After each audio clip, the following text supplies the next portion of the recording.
You are tuning in to the Atlanta Realtors Rundown, the official podcast for the Atlanta Realtors.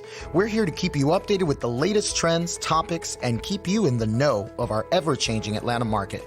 We hope you enjoy this episode. Welcome, everyone. Today, I am honored to be joined by the award-winning researcher, author, and professor, Dr. Elizabeth Korver-Glenn. Thank you for your time today.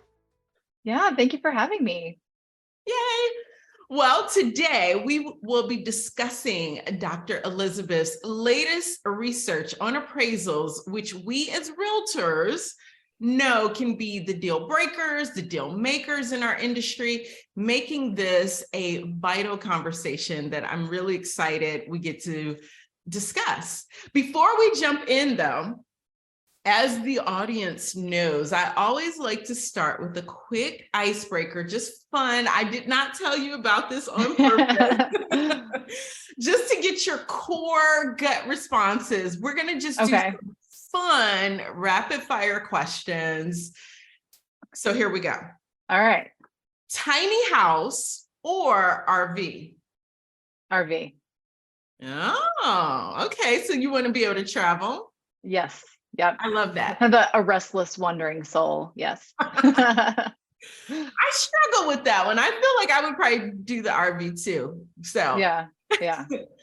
In town or country? In town. No question. I'm an incurable urbanist for sure. I love it. Me too. Okay. Waterfall or infinity pool? Waterfall. Home gym or home office? Home office. Last one, crypto or cash? Cash, definitely. Well, thank you for playing our quick warm-up game. It helps us to get to know you a little bit. Those are just fun real estate questions, since the topic can get a little heavy for some people. So anyway, let's get into our main topic, your eye-opening research on appraisals. So to begin, for those that perhaps have not yet perused this latest research, may we have a synopsis of what you discovered in regards to appraisals? Yeah. So first, I'd like to give just a little bit of context, because the data that we used for the report were unprecedented. And my colleague, Dr. Junia Howell, and I have been working on this issue for almost 10 years. And we started filing Freedom of Information Act requests to try to get our hands on the Uniform Appraisal Data Set almost a decade ago. We filed multiple requests. We were denied every time. And so when we kind of reached these barriers, we started using other sources of data to try to understand what's going on with appraisals. I was also studying, as you know, real estate agents, mortgage bankers, developers, and I conducted lots of interviews with appraisers. I did ethnographic observations with appraisers. And my colleague, Dr. Howell, and I started using other forms of data to try to essentially triangulate, try to use them as proxies for appraisal data, because we couldn't get our hands on any actual appraisal data. So we found over and over again, every analysis we ran, no matter what data set we were using, we found that neighborhood racial composition was a tremendous predictor of home values. And that, in fact, that effect had been growing over time. And so some of that research, along with other research that folks like Dr. Andre Perry at the Brookings Institution have been doing, helped propel the Biden administration to create the Property Appraisal and Valuation Equity Task Force soon after the administration kind of began its tenure. And one of the sort of things that came out of the action plan that task force created was the public release of the Uniform Appraisal Dataset aggregated statistics. And so on October 24th of this year, so just over a month ago, the Federal Housing Finance Agency released this data for the first time ever. It contains appraisal data from 2013 all the way through the second quarter of 2022. And we, Dr. Howell and I immediately jumped on the opportunity to be able to analyze these data, which again, had never been available to researchers publicly before, at least not researchers outside of the enterprises or the federal government or the industry. So what we did was we combined those data with lots of other data on neighborhood characteristics like socioeconomic status, amenities, and so on. And we looked at all the data from 2013 to 2022. We only looked at cities that had at least 500,000 people, and at least 50,000 of those had to be residents of color to ensure that there weren't some outliers that were kind of skewing our results. And so what we found, I'll just give you the 5 main takeaways. First, we found that homes in white neighborhoods are appraised at double the value of homes in communities of color during that period. So comparing similar homes located in neighborhoods with the same socioeconomic status, comparable amenities, homes in white neighborhoods are appraised as worth $371,000 more than their counterparts in communities of color. So that's takeaway 1. Takeaway 2 is that racial inequality in appraised values increased 75% over the last decade. So not only is the gap growing, the rate at which it is expanding tripled in the last decade. Third, the pandemic and its associated monetary policy further exacerbated racial inequality in appraised values. So in the mere 2 years, so during the height of the pandemic, the average home in white neighborhoods increased in value $136,000, which was more than twice the appreciation of a comparable house a community of color experienced. The 4th takeaway, racial inequality is growing fastest in the hottest housing markets. Can talk a little bit more about that later, but we found that it wasn't benefiting everyone equally, right? Like we've heard a lot in presenting our work elsewhere. People are like, oh, but in my city, it's such a hot market. It's really helping the communities of color too. And we're like, okay, it might be helping them a little bit, but it's helping the white neighborhoods a lot more. And that's exactly what these data said as well. And then the last takeaway was that essentially the difference between white neighborhoods and communities of color was particularly stark for American Indian, Alaska Native, Southeast Asian and Pacific Islander communities. So in 2021, for instance, homes in white neighborhoods were appraised over 3 times more valuable than comparable homes in similar American Indian, Alaska Native neighborhoods. So those are the main takeaways of the report. It's essentially not only confirming all of our prior research, but it's actually even worse than what we found happening between 1980 and 2015, for instance. The period that these data cover from 2013 to 2021, the story is actually even worse, and it's getting worse by the year. Oh boy, is what I said when I first saw the research, and now even hearing you explain it again, I'm just like, it definitely, of course, means we have a ways to go, but it's almost disheartening because we have had now decades of policies and laws in place that, to your point, on the surface, some people may feel, oh, well, no, it can't be that bad. Oh, no, this is helping everyone. Oh, no. But in reality, the numbers are telling us a different story. Yeah. Do you have recommendations? What can we do about this? What are your thoughts? Well, so in the report, we kind of come up with 2 broad recommendations. One of them is that, and not only in this work, but some of the work that I've done, for instance, on my book, Race Brokers, is look at essentially the predominant method for appraising home value, which I know that your realtor audience is also familiar with, the sales comparison approach. which actually originated almost 100 years ago, and became kind of professionalized as the dominant method of appraising homes. And there are, as you all know, there are multiple ways to assess home value. And there wasn't a dominant method 100 years ago.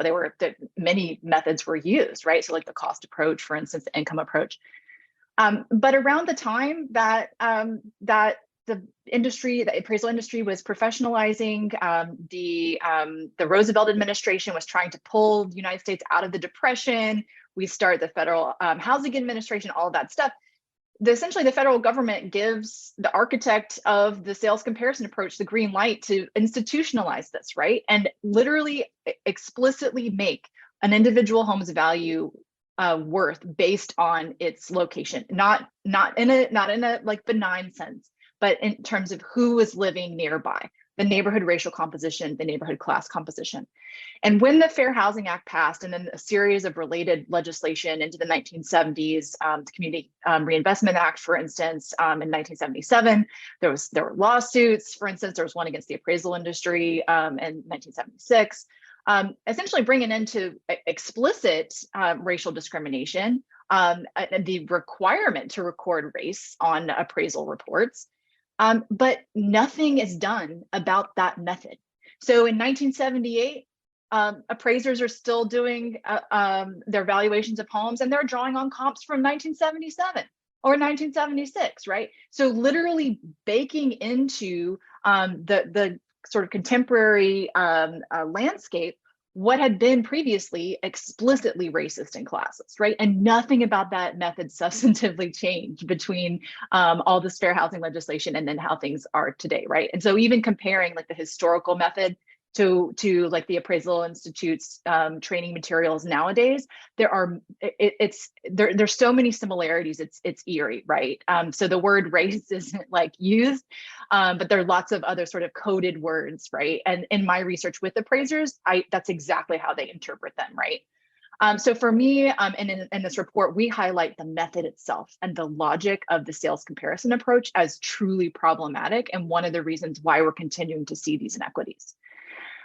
Another recommendation is that, and this, I don't know how this might sit with your audience, but we say in our report, listen, we have all of, or not we personally, but the federal government has the individual transaction data for all of these reports, all the millions of them. We can actually fix this. We can go back and correct these inequities. We know who was involved in these transactions. We know how much money was lost because people, for instance, like appraisal comes in below contract price, for instance. Homeowners in communities of color lose out because they can't sell their homes, right? So we know the federal government has that data. We have to do something about that. Like, at least we think something has to be done about that, because this isn't just about historical redlining. This isn't just about, oh, that happened then, we can't fix it now, we don't know who was being directly affected. No, we know exactly who is being affected. And we think that the word that we use, reparations, need to be paid because this is unjust and we know exactly who is involved. I love so much of what you're saying, and I get it. Some of the people in our audience may think, well, I'm an individual agent. I don't know that I have much sway. I want to address the individual part in a moment, but here's the thing about us collectively as realtors. I feel like I say this now almost every podcast. I'm always bringing out the fact that we are known as America's largest trade association. We have a level of power that not many groups have. So we do actually have influence and we can persuade. So I love this. And I think this is something that our governmental affairs should be tackling. We could actually have some sway in this. So thank you for pointing that out. What do you think from an individual standpoint? And I want to just draw attention to what you've said, because you've actually said it is kind of two things going on here, right? So we do still have this almost domino effect where we never really, even though redlining became illegal, we never broke out of, again, this domino that had already started as far as valuation. So that's one piece of it, right, that needs to be corrected, which, to your point, I do think, let's dig up some records. Let's start paying people back. My grandmother, sidebar, is in her 90s, and my granddad was a World War II veteran, but because he was Black, he did not get his housing benefits that he should have. And we know that was a thing, not just for Black Americans, Asian Americans. People are fighting to this day to get this money back. So it is important. But then on the second tier of this, I see we actually have people that they do segregate. I don't know any other way to say it. They segregate it. And I know we've had reports from the National Fair Housing Alliance. They've shown us literal, the comment section of appraisers saying it's too many Mexicans here, or, whatever it may be. So there's this dual problem. So we've got the historical piece, but then we've got the individual piece. So from the individual standpoint, do you have any recommendations for us we're not the appraisers, right? But Right. you Right. touch them. So what do you think we should do? Okay, so I do have thoughts on this, and every time I bring it up, it's like it's the elephant in the room. When I talk to realtors about the issue of inequitable valuations, for me, and I wrote about this in my book, one of the key parts of this for real estate brokers, real estate agents, is how you all get paid, which is, generally speaking, the percentage-based commission. And please stop me at any time, because I know sometimes, like, I've had folks like come on stage and like get real uncomfortable when I like talk about it. But but here's the thing: like, in my research with real estate agents, they're very, very aware of this inequity across neighborhoods, right? They know that the most expensive homes are in white neighborhoods, and that homes in communities of color are worth much less or priced at much lower amounts, right? So what do? They know their commissions are based on a percent of the home's value. So across the board, vast majority of real estate agents try to work with white clients in white neighborhoods. They spend more time with them. They spend more effort trying to get those homes and try to get them sold. So what does that mean? It means that white homeowners and white home buyers are benefiting disproportionately relative to their counterparts in communities of color. But another part of this is that we also know that white people who buy into white neighborhoods, or white sellers who are selling their homes, overwhelmingly work with white agents that are in their social networks or that they got referred to, right? So what this structure of inequality does not only benefits the white housing consumer, it disproportionately benefits white agents. Excuse me, because they're getting paid so much more in commission, as you saw, like from the report itself, like double, like the homes in white neighborhoods are worth double the amount of homes in communities of color. So real estate agents of color who can't work in white neighborhoods, who are trying to service their communities that they're from, they're not getting paid equally for the same work. I think that should be talked about. And I also think, so the other thing about this is that when I was doing field work with real estate agents, I know it's, like, people were not writing down numbers. They were not like, there was no paper trail, but I observed instance after instance of real estate agents who were policing other agents' commission behavior. So like real estate agents who would report other agents who tried to lower their commission, or real estate agents who would not work with agents who did alternative fee structures like flat fee or something like that. They just would refuse to work with them. And so what does this do? It keeps the percentage-based commission intact, even if it's not written down, even if it's not a formal policy. And that commission structure disproportionately benefits white communities and homeowners and home buyers in white communities and white agents who represent them. And I think that should be talked about. I think that agents, whether it's brokerages, like brokers, individual agents. I don't know all the norms. Obviously, I'm not an agent myself, but somehow I think that is something that also individual agents can do, actually, because even though you're not selecting the comps that appraisers themselves are using, although I've seen agents try to influence appraisers' comp selections lots of times, you're not ultimately, the ones doing that evaluation. But you are indirectly and directly related to it in that your pay is very often tied to the valuation itself, in terms of like how much the home is actually sold for. So, I mean, I don't know how that sits with you or your audience, but I try to talk about it as much as I can because I think it's a really important issue.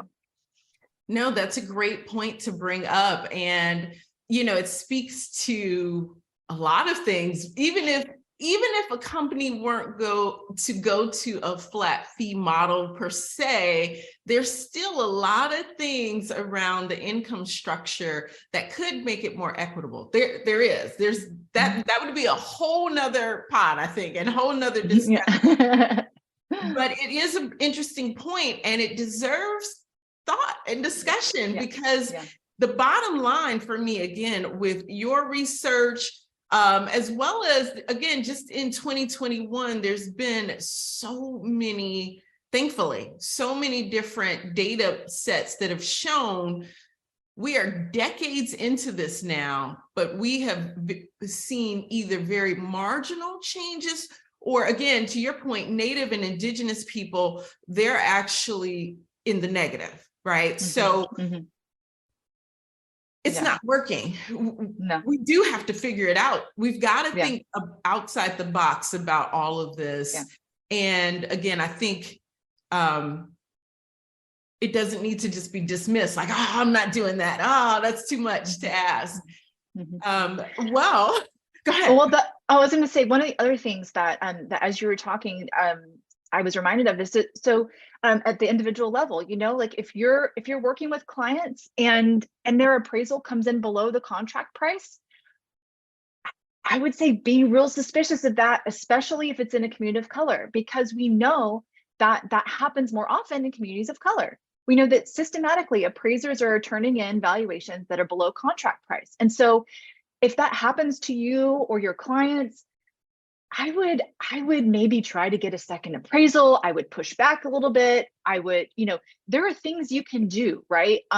To try to address that, right? Because we know we've seen the data. We know that it happens more often in communities of color, net of home characteristics, right? And so actually, and that was one of the ways that I first got into this research, was that happened to someone that I knew in Houston, lived in an amenity-rich, like upper middle class community of color in suburban Houston.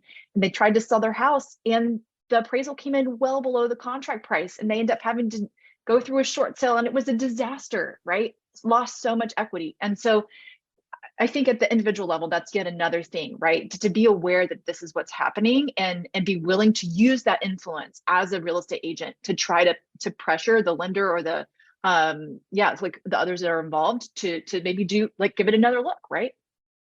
That's so good. And, I personally, when I was on the sales side, I'm now more on the training and management side, but when I was on the sales side, as well as even within the last year or two, some of the agents that I work with, we have had to go to bat. We've been on the news. We've been on the local news. We've been on national news, ABC, discussing how our clients, when it's a person of color, particularly Black, they get one appraisal and within days. So it's not enough time where there should be this, even though the market's fluctuated, there shouldn't be this huge differential when we now have a white friend or a white agent stand in for them, but it is.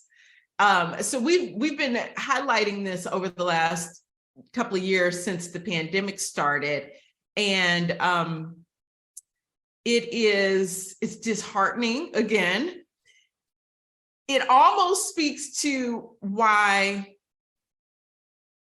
the commission model does somewhat help, because for some people, the fact that they get more commission when the appraisal value comes out higher, they do go to bat. They will go to managers. So again, I think that conversation, we need to discuss how to restructure things so that there's more buy-in. There's so much there. I don't want to make this a super long conversation, but any final thoughts? There's so much good information. I want to encourage everyone, and I'm sure in our show notes, we'll include the link to the report. But I just want to encourage everyone, if they haven't read it, read the report. But any final thoughts, particularly for real estate professionals, what else? Yeah, I guess I would just say that one of the things that we have run into over and over again is real estate professionals who, kind of as you alluded to earlier, like, well, it's just me. Like, what can I do? Or, we don't really make the market. We're just facilitating. We're just like helping folks. And as someone who's been studying this for almost a decade now, it's like, well, you all are really important to this process, and you make a lot of decisions that affect real housing consumers' lives in a lot of ways. And it's your job, so it might feel like routine or just like not that special. But for the average American who might buy one, maybe two houses in their entire lifetime, you all are, things. You are the authority figures, and you make really important decisions that actually do matter and that do make the market in a lot of ways, right? And so just to keep that in mind, and just continue, I guess, to be open to the research that's coming out, to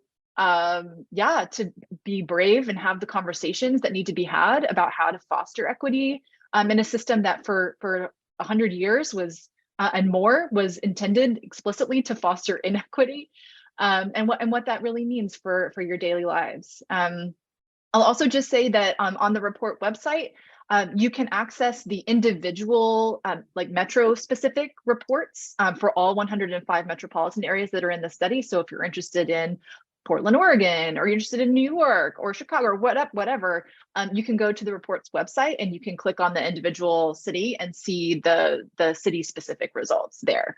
So yeah, that might be an interesting tool for you all as well. I think it will be. And again, thank you for not only doing this research, but allowing us to kind of pick your brain, because this is, like you said, this is groundbreaking, first of its kind. So we, as the real estate professionals who are, in a sense, the gatekeepers of this industry, we should be on the cutting edge. We need to know what's happening. So again, thank you. So Dr. Elizabeth Korver-Glenn, before I let you go, how can people keep up with you? I'm sure, your fascinating research. So I am, I'm on Instagram at EKG_rights, WRITES. I'm also on Twitter, at least until, however long Twitter is around. I'm at Elizabeth KG, KAYGEE. And you can also find me on my website, elizabethkorverglenn.com. Love it. Well, again, thank you very much for your time today. Thank you for having me. Yay. Thank you for tuning in to the Atlanta Realtors Rundown. Please subscribe, and for more information on how to get engaged, check us out at atlantarealtors.com. We look forward to having you join us for the next episode.